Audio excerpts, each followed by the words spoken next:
Bonjour à tous.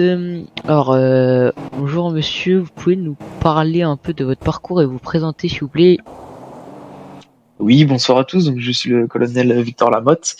Je suis actuellement le colonel de la brigade des sapeurs-pompiers de Paris, plus précisément de la caserne Masséna. Donc, pour vous parler un petit peu de mon histoire, j'ai intégré cette caserne il y a quelques années, à l'âge de mes 18 ans, en tant que seconde classe. J'ai pu me former, apprendre de nouvelles thématiques, passer des échelons, valider des formations jusqu'à atteindre le grade de colonel et d'officier supérieur au sein de la caserne. D'accord. Quelles sont vos principales responsabilités en tant que colonel des sapeurs-pompiers de Paris? Alors les responsabilités sont déjà beaucoup administratives. Il y a beaucoup d'administratifs à faire au sein d'une caserne, ça c'est évident. Après, il y a aussi la gestion des effectifs, où j'ai sous ma responsabilité un lieutenant-colonel pour m'épauler, ainsi que deux majors, puis des sergents et des caporaux, qui sont mes relais entre les effectifs sur le terrain et moi-même, pour être certain une bonne entente des effectifs, des formations en cours qui sont acquises, enfin voilà, s'assurer que tout fonctionne et qu'il n'y ait pas de problème au sein de la caserne.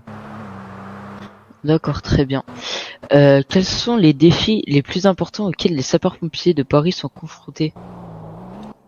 Les défis, alors sur les situations de multiples victimes, ce qu'on peut appeler un plan Novi, nombreuses victimes, c'est là où les défis et le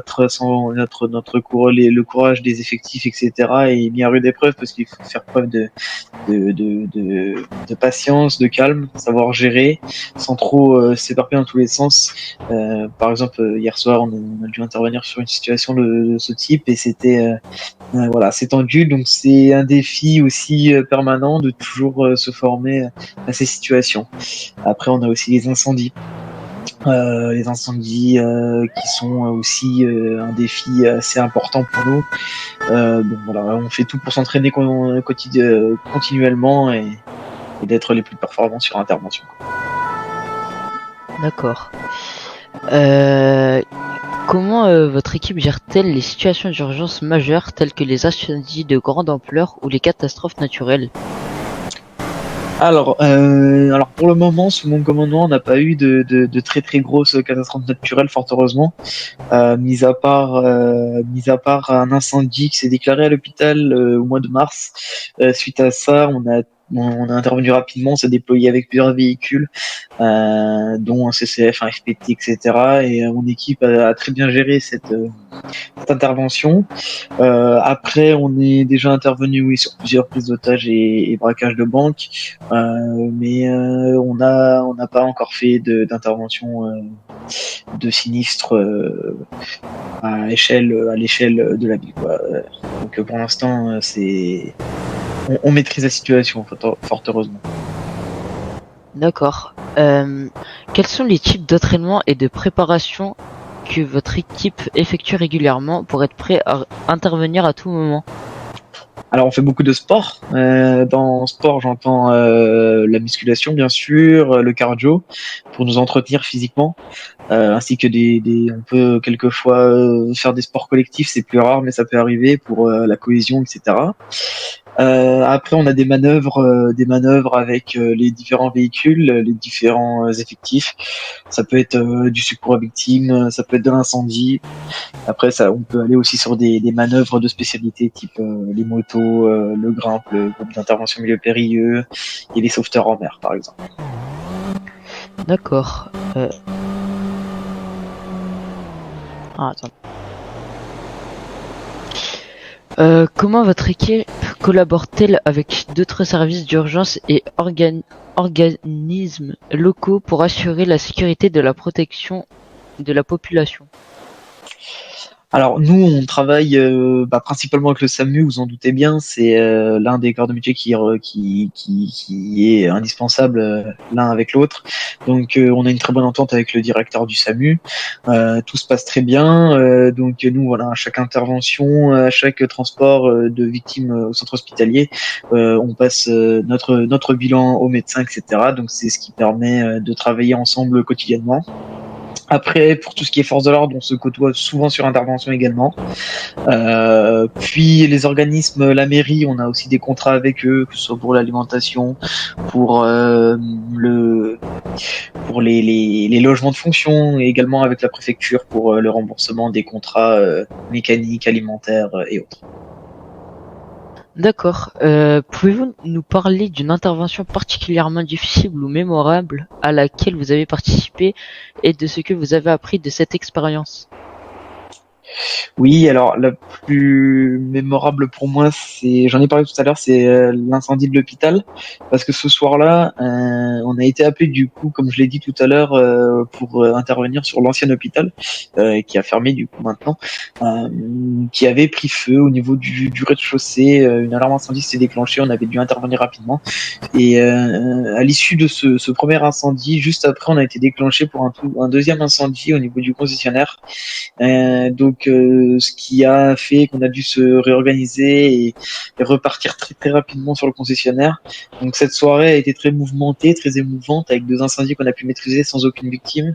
Les hommes ont pu et combattre le feu sans se blesser, sans dommages humains. Donc c'est le principal. Et ouais, cette intervention m'a marqué, en plus des interventions quotidiennes qui peuvent des fois être marquantes également. D'accord. Quels sont les types d'équipements et technologies les plus récents de votre équipe utilisés pour améliorer son efficacité et sa sécurité lors des interventions? Alors nous, comme équipement de pointe, on peut déjà citer nos véhicules qui sont tout neufs. Les véhicules derrière moi, le FPTL pour les incendies, le VSAV pour les secours avec team et le VSR pour tout ce qui est secours routier. Déjà, ces véhicules nous permettent de travailler dans de bonnes conditions. Après, nous avons différents outils pour travailler dans de bonnes conditions. Par exemple, on a les caméras thermiques qui nous permettent de détecter des points chauds qui sont euh, les meilleurs dans leur genre, les aérés qui sont de toute dernière génération, les tenues de feu pareil qui sont toutes récentes. On a vraiment des choses assez récentes et bien pointues pour pouvoir assurer les missions comme il le faut. Ok. Comment votre équipe s'engage-t-elle avec la Mon copain. communauté pour sensibiliser aux risques d'incendie et aux mesures de prévention? C'est une interview, oui. Ah, mon Alors copain. nous copain, faisons mais bien évidemment des rappels à tout le monde sur les gestes, Donc, les gestes de premier secours, on Et va vous, dire comme déjà ça. pour les victimes, tout ce qui est massage cardiaque, prise de pouls lors d'une personne inconsciente, la position Mais on va PLS écouter. également qui est connue de beaucoup de monde. Après, pour tous les incendies, on conseille bien évidemment de ne pas laisser tous les équipements de type gazinière, etc. allumés, bien évidemment. Voilà. Après, il y a aussi les dangers électriques. On sensibilise de temps en temps les personnes également pour que le maximum de sécurité soit appliqué. Et on conseille aussi à tous d'installer bien évidemment un détecteur de fumée dans son logement. D'accord. Quelles sont les qualités essentielles que vous cherchez chez les nouveaux membres de l'équipe des sapeurs-pompiers? La disponibilité, vraiment le sens du devoir, du métier de sapeur-pompier, la motivation surtout, l'envie d'apprendre, la cohésion d'équipe, le respect de la hiérarchie et pas que, même les subordonnés et leurs collègues du même grade sont bien évidemment primordiales à accepter. Donc voilà, nous ce qu'on attend des recrues, c'est beaucoup de motivation, d'envie d'apprendre, de sérieux, de disponibilité et de respect. Comment gérez-vous le stress et la pression qui accompagnent souvent ce métier exigeant? Bon alors après ça c'est chaque personne a sa gestion du stress et de la pression différente. Bon après voilà, le stress il y en a toujours. Vous parlez du stress, donc la gestion du stress. Après c'est chacun gère la pression comme il le peut. C'est normal, c'est humain d'être stressé, d'avoir de la pression. Il faut juste savoir la gérer, ne pas la retransmettre aux victimes et savoir gérer le stress. Et ça peut être aussi du bon stress. Quand on part sur un incendie, bah forcément on va être content parce que bah ça reste notre vocation principale, hein, éteindre des incendies. C'est ce que tout le monde voit des pompiers, quoi, bien sûr. D'accord. Comment envisagez-vous l'avenir des sapeurs-pompiers et quelles sont les évolutions prévues dans le domaine de la lutte contre les incendies et les secours? Alors, comment on voit la suite? Moi, je vois la suite avec beaucoup d'espoir. On va mettre beaucoup de choses en place pour continuer à améliorer la caserne, recruter le plus de monde possible parce qu'on en a vraiment besoin. Et après, pour ce qui est de la continuité des soins et du sauvetage, on continue à appliquer nos méthodes, on continue à former continuellement nos effectifs, à bien renouveler nos matériels pour être sûr de ne rien manquer et de pouvoir assister les victimes de la meilleure façon possible. D'accord. Et votre dernier mot pour notre interview serait quoi? Alors moi j'aurais envie de dire à tous ceux qui hésitent encore de rejoindre la BSDP de ne pas hésiter.